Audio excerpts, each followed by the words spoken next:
Бейнебаянды бастамас бұрын айта кетейін. Каналға аз ғана адам жетпей тұр. Подписка басып кетсеңіздер, разы боламын. Бұл ешкімге айтылмаған сыр. Толық әңгімесін видеодан тыңдаңыз. 50-ге келген Айсұлу өмір бойы шыдай тұрсам бәрі өз орнына келеді деп өмір сүрді. Ол ешқашан еркекке сүйеніп көрмеді. Ешкімнің алақанына қолын толық сеніп ұстап көрмеді. Ал бүгін ол алғаш рет біреудің жанында түнемек. Төсекке қарап тұрып жүрегі атша тулады. Бұл қарапайым ғана төсек еді. Ақ жайма, 2 жастық. Бірақ Айсұлу үшін бұл бөтен әлем. Қорқыттырсын ба, деді күйеуі баяу. Ол үнсіз басын изеді. Айсұлудың өмірі басқаша басталған. Ол 20-ға келгенде әкесінен айырылды. Анасы сырқаттанып қалды. 3 інісі бар еді. Мен тұрмысқа шықсаң, бұлар кімге қалады, деп ол өзім құрбан етті. 25-інде де айтты. Әлі ерте. 30-ында әлі уақыт емес. 40-қа келгенде енді кеш. Ал 50-ге жеткенде өмірдің өзі оны ұстап алып, сен де адамсың, сенің де бақытың бар деп алдымнан шықты. Күйеуі Бекжан. Ол да жастықта жолы болмаған, ажырасқан, жалғыз қалған адам еді. Екеуін таныстырған көрші апай. Алғашында Айсұлу, маған не керек ол, деп бас тартқан. Бірақ жалғыздық түндері ұзақ еді. Бекжан асықтырмады, сөзбен жараламады, қолын да бірден тигізбеді. Сол үшін Айсұлу келісім берді. Тойлары да қарапайым өтті. Ешкім үлкен үміт артпады. 2 кәрі бір-біріне серік болсын деген ниет қана. Ал бүгін олардың алғашқы түні. Айсұлу қолын қалай қоярын білмей отырды. Көзін төмен салды. Бекжан оның қолын жай ғана ұстап, егер дайын болмасаң күтемін деді. Сол сәтте Айсұлудың көзіне жас келді. Білесің бе, деді ол дірілдеп. Бұны білгенде ерте тұрмысқа шығатын едім. Бекжан таң қалды. Нені, деді жай ғана. Айсұлу көз жасын сыртып. Әйелдің де жүрегі барын. Қорқудым да жылы жағы болатынын. Біреудің асықпайық деген сөзі адамды емдейтінін. Ол өмірінде алғаш рет өзін әйел сезінді. Түн тыныш өтті. Бірақ Айсұлудың ішінде бүкіл өмірі төңкеріліп жатты. Ол өзіне өзі сыбырлады. Мен кешіккен жоқпын. Мен тек өз уақытымда келіппін. Ал Бекжан сол түні түсінді. Бұл әйел өмір бойы шыдап келген, бірақ сынбаған адам. Ал алда Айсұлуды өткен өмірдің ауыр құпиялары, туыстардың сөзі, қоғамның маза бермес көзқарасы және нағыз махаббатты кеш болса да сезінудің ауыр жолы күтіп тұр еді. Айсұлу таңертең ерте оянды. Күн сәулесі перденің арасынан сығалап тұр. Басында мың ой. Кеше болған түн түс секілді. Бірақ денесіндегі тыныштық бәрінің шын екенін сездірді. Ол төсектің шетінде үнсіз отырды. 50 жыл бойы өзі туралы ойламаған адам бір түнде бүкіл өмірін қайта қарап шыққандай болды. Бекжан ас үйде шай қойып жүрген. Дыбыстар таныс, бірақ бөтен үйдің дыбысы сияқты. Ұйықтай алмадың ба, деді ол. Ұйықтадым, деді Айсұлу. Бірақ бұрынғыдай емес. Ол бұрын таңды міндетпен қарсы алатын. Тамақ, жұмыс, ана, інілер, уайым. Ал бүгін таң өзі үшін атты. Бірақ бұл тыныштық ұзаққа бармады. Телефон шыр етті. Айсұлу экранына қарады да жүрегі қысылды. Үлкен әпкесі Күләш. Алло, деді сақтықпен. Алло дейсің бе, деді ар жақтан суық дауыс. Естіп жатырмын, кеше күйеуге шықтың деп. Айсұлу үнсіз қалды. Айсұлу, сен ұялмайсың ба өзі, деді әпкесі. 50-ге келіп, елдің күлкісіне қалдың ғой. Мен ешкіммен ештеңе тартып алған жоқпын, деді ол жай ғана. Осы жаста не таттың, деп айқайлады Күләш. Жастарға үлгі болудың орнына. Сөз жүрекке қадалды. Айсұлу телефонды жай ғана сөндірді. Бекжан бәрін естіп тұрды. Кешір, деді Айсұлу. Мен саған ауыртпалық алып келдім бе деп қорқам. Жоқ, деді Бекжан қаттырақ. Сен өз өміріңді алып келдің, ал оған ешкімнің құқы жоқ. Сол күні олар сатқа шықты. Ауыл шағын еді. Көзқарастар бірден сезілді. Біреу сыбырлады, біреу әдейі күліп өтті, біреу осы жаста деген сөзді айтпай-ақ көзбен жеткізді. Айсұлу бұрын мұндайға үйренген. Өзі үшін емес, басқалар үшін өмір сүрген адамға елдің сөзі таныс болатын. Бірақ бұл жолы ол үндемеді, себебі жанында біреу бар еді. Кешке қарай тағы бір қоңырау түсті. Бұл жолы інісі. Апа, деді ол күмәнмен, шынымен тұрмысқа шықтың ба? Иә. Неге бізге айтпадың? Айсұлу күліп жіберді. Айтсам, рұқсат берер ме едіңдер? Ар жақ үнсіз қалды. Апа, біз сенсіз өсіп кеттік. Бірақ сен өзім үшін өмір сүрмедің ғой, деді інісі ақыры. Бұл сөз жүрегін ауыртты, бірақ шын еді. Түнде Айсұлу терезе алдында ұзақ отырды. Мен бір нәрсені мойындауым керек, деді ол кенет. Айта бер. Мен ешқашан еркекке сеніп көрмегенмін. Біреу кетіп қалады деп қорықтым. Сондықтан өзім кетпедім. Өзімді жауып тастадым. Бекжан үнсіз тыңдады. Ал мен, деді ол сәл кідіріп. Мен бұрын үйленгенмін. Сол кезде әйелім, сенің махаббатың жетпейді, деді. Содан кейін жүрегімді жаптым. Айсұлу бұл түнде тағы ұйықтай алмады. Көзін жұмса болды. Жастық шағы қайта тіріліп кететіндей. Ол сол түнді ешқашан ешкімге айтпаған. 21 жаста еді. Анасы тірі. Әкесі енді ғана қайтыс болған. Үйдің салмағы бір-ақ күнде оның иығына түсті. Сол кезде ауылға қалада оқу жүрген бір жігіт келді. Ерлан. Сөзі жұмсақ, көзі батыл. Айсұлуды алғаш рет әйел деп қарады. Бір кеште ол Айсұлуды үйіне дейін шығарып салды. Жол ұзақ болды. Сөз де көп еді. Сол түні Айсұлу алғаш рет жүрегін ашты. Алғаш рет бақытқа да құқым бар шығар деп ойлады. Бірақ таң атқанда Ерлан қалаға қайтып кетті. 1 апта, 2 апта, 3 апта. Хабар болмады. Сол кезде Айсұлу бір шындықты білді. Ол жүкті еді. Бұл хабарды ешкім естімеді. Анасы сол кезде төсек тартып жатты. Інілері әлі бала. Айсұлу қорықты. Ол Ерланды іздеді. Бірақ қалада оны ешкім танымай шықты. Сол бір түннен кейін Айсұлу өзін жазалады. Енді ешқашан деп ант берді. Баладан айырылды. Оны ешкімге айтпады. Жүрегінде көмді. Сол күннен бастап ол әйел болудан бас тартты. Қазір 50 жасында. Сол жара қайта ашылды. Бекжан бәрін тыңдап шықты. Бірде-бір сөзін бөлмеді. Мен сол кезден бастап өзімді лайықсыз сезіндім, деді Айсұлу. Менің өмірім қате сияқты болды. Бекжан оның қолын қысты. Сен қате емессің, деді ол. Сен тірі қалғансың. Сол сәтте есік қоңырауы соғылды. Кеш еді. Бекжан есікті ашты. Босағада бір әйел тұрды. Сымбатты, күтімді. Көзінде суық күлкі. Сәлем, Бекжан, деді ол. Таныстырмайсың ба? Айсұлудың жүрегі зу етті. Бұл Гүлнар. Менің бұрынғы әйелім, деді Бекжан ауыр күрсініп. Мен сенің үйленгенімді естідім, деді Гүлнар Айсұлуды басынан аяғына дейін шолып. Қызық таңдау екен. Айсұлу үндемеді. Бірақ ішіндегі жара тағы ашылды. Мен тек бір нәрсе айтқым келді, деді Гүлнар. Сен әлі де маған қарсысың, Бекжан. Есіктің артында өткен өмір тұрды. Ал үйдің ішінде кешіккен махаббат. Екеуінің ортасында сынақ басталды. Гүлнар табалдырықтан асықпай аттады.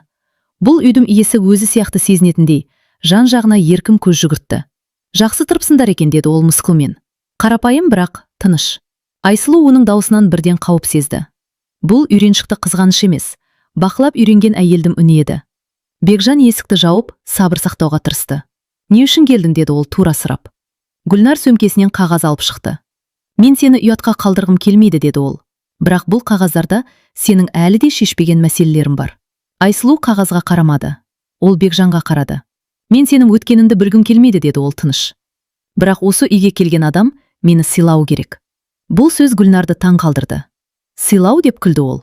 Сен кімсің өзі? Айсұлу алғаш рет даусын көтерді. Мен осы үйдің әйелімін, деді ол. Жасыма да, өткеніме де қарамай. Бекжан үнсіз қалды. Бірақ бұл үнсіздік қолдау еді. Гүлнар көзін сығырайтып. Бекжан, сен шынымен осы әйелмен, деп сөзін аяқтай алмады. Иә, деді Бекжан қатты. Мен дәл осы әйелмен тыныштық таптым. Бұл сөз Гүлнарды ашуландырды. Тыныштық, деді ол. Сен менімен болғанда да тыныш едің деп ойлайсың ба? Мен сені сүйдім, ал сен өзіңді ғана аядың.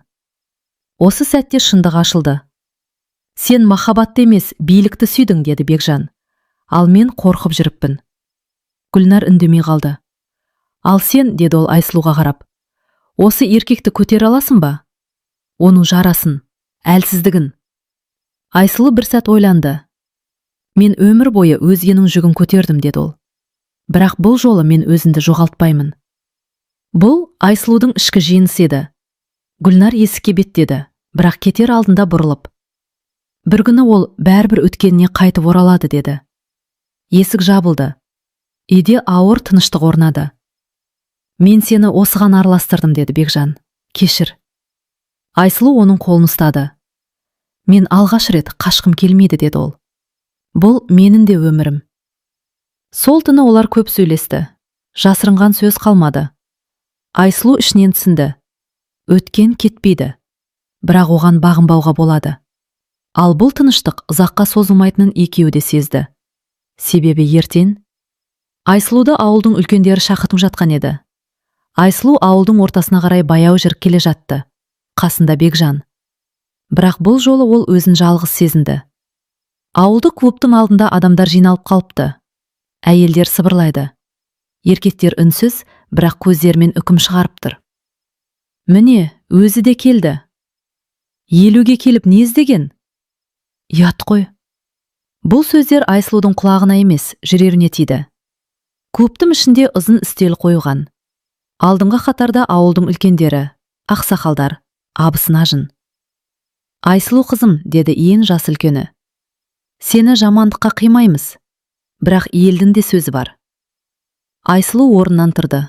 Қолдары дірілдеді, бірақ дауысы шықты. Айтыңыздар, деді ол. Мен не істедім? Сен, деді бір әйел орнынан тұрып. Жас қыздар тұрмысқа шыға алмай жүргенде, сен осы жаста күйеуге тидім. Бұл ұят емес пе, деді екіншісі. Айсұлу бір сәт көзін жұмды. Мен 40 жыл бойы ешкімге кедергі болған жоқпын, деді ол. Біреудің орнын тартып алған жоқпын. Мен тек кешіккен өмірімді бастадым. Ал жастықта неге шықпадың, деді біреу күле. Әлде бірдеңе болды ма? Осы сұрақ найзадай қадалды. Бір сәт тыныштық орнады. Сол кезде күтпеген жерден Күләш әпкесі орнынан тұрды. Айтайын мен, деді ол.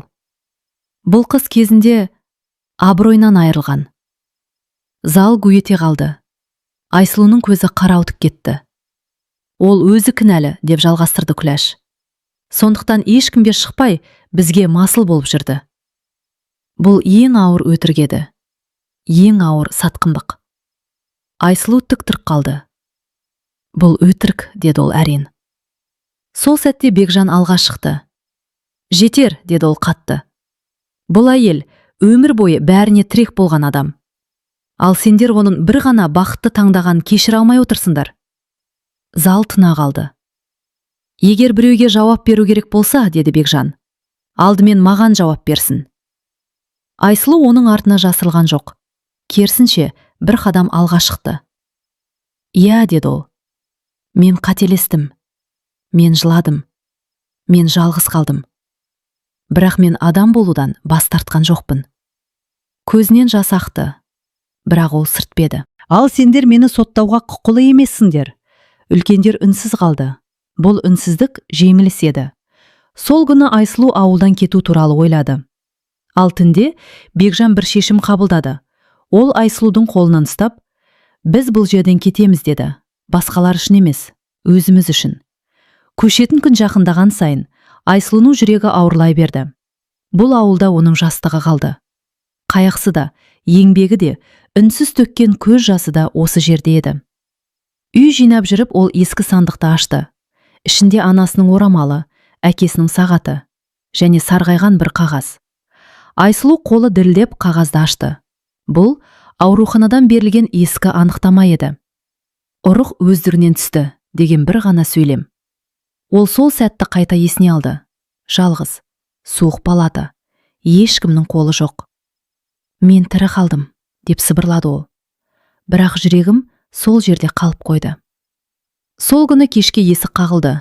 Бекжан жоқ еді. Айсұлу өзі ашты. Босағада тұрған адамды көргенде, аяғы жерге жабысып қалғандай болды. Сәлем Айсұлу, деді ер адам. Бұл Ерлан еді. 29 жыл. 29 жыл өткен. Шашына ақ түскен, көзі шашаңқы. Сен, деді Айсұлуның дауысы шықпай. Мен сені көп іздедім, деді Ерлан. Бірақ кеш білдім. Айсұлу бірден түсінді. Ол бәрін білген. Айтпа, деді ол. Кеш. Бала, деді Ерлан дауысы дірілдеп. Бала бар еді ғой. Айсұлу көзін жұмды. Жоқ, деді ол қатты. Ол жоқ. Және ол сенің өміріне кірмейді. Ерлан басын төмен салды. Мен сол кезде қорқақ болдым, деді ол. Мен қаштым. Мен де қаштым, деді Айсұлу.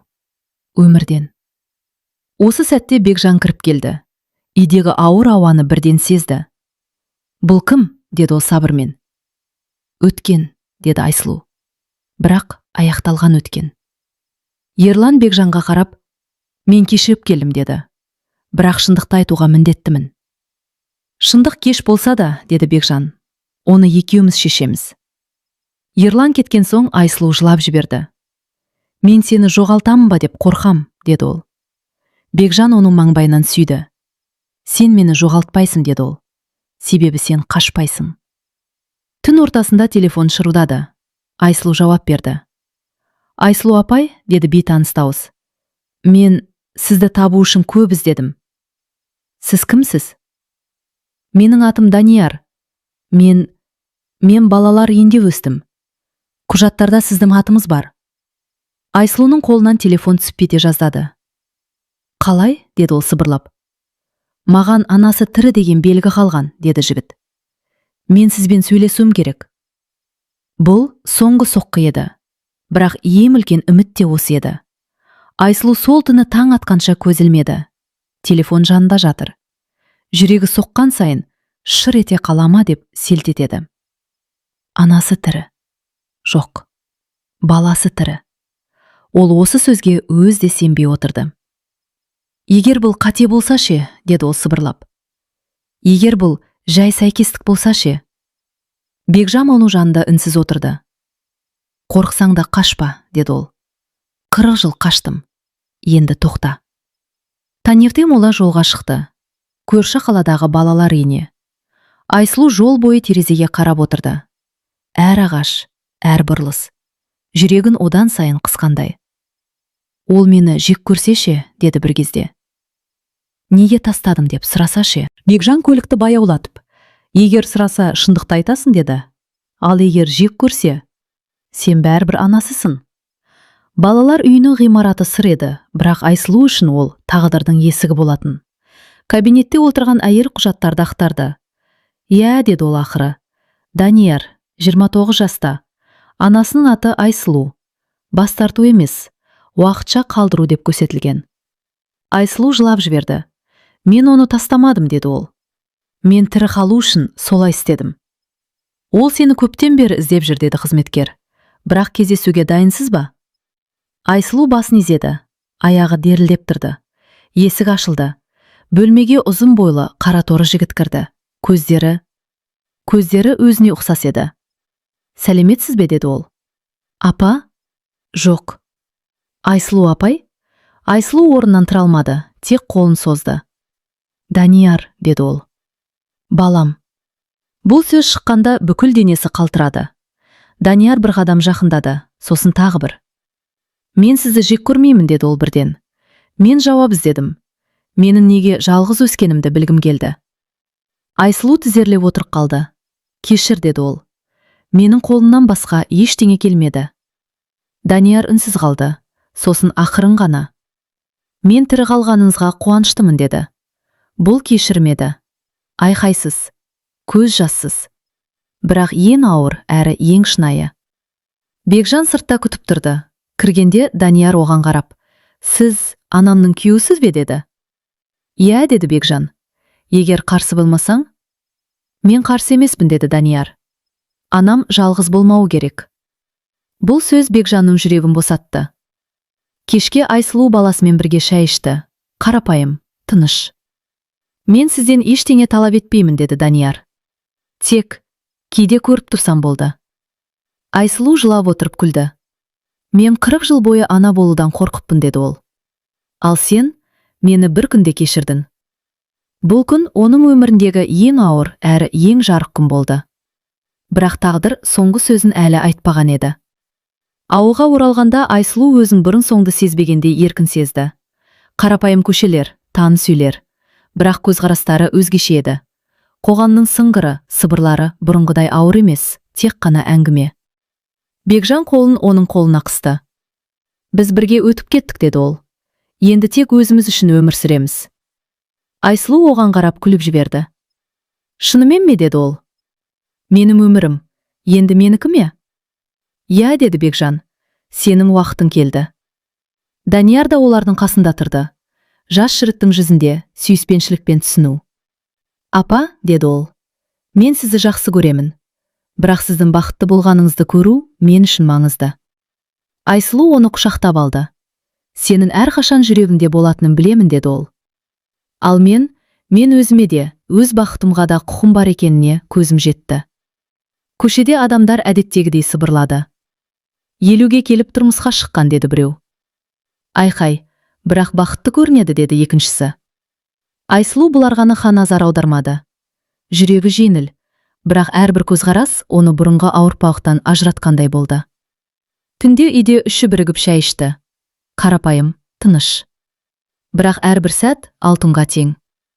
Бекжан Айсұлуды қарап, сенің өмірің керемет әңгіме болды, деді ол. Қиыншылықтар көп болды, бірақ бәрі бізді осы жерге алып келді. Айсұлу басын изеді. Мен кешігіп келдім, деді ол күліп, бірақ енді мен өз уақытымдамын. Данияр араласты. Енді бәрі дұрыс сияқты, деді. Сіздер менің отбасымсыздар. Айсұлу сыртқа қарап аспанға көз тастады. Жарық ай сәулесі бәрін ақшыл алтынға бояп тұр. Бір кездері қатты қорқып өмірден қашып жүрген әйел енді шын мәнінде тірі еді. Қолы Бекжанның қолында, жүрегі бала мен серіктісінің қолында. Өмірде кешігудің өзі сабақ, деп сыбырлады Айсұлу.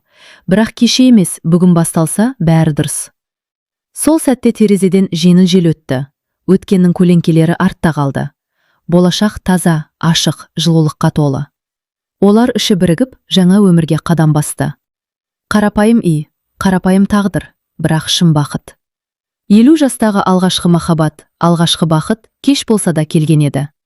Және Айсұлу ішінен сыбырлады. Мен кешіккен жоқпын.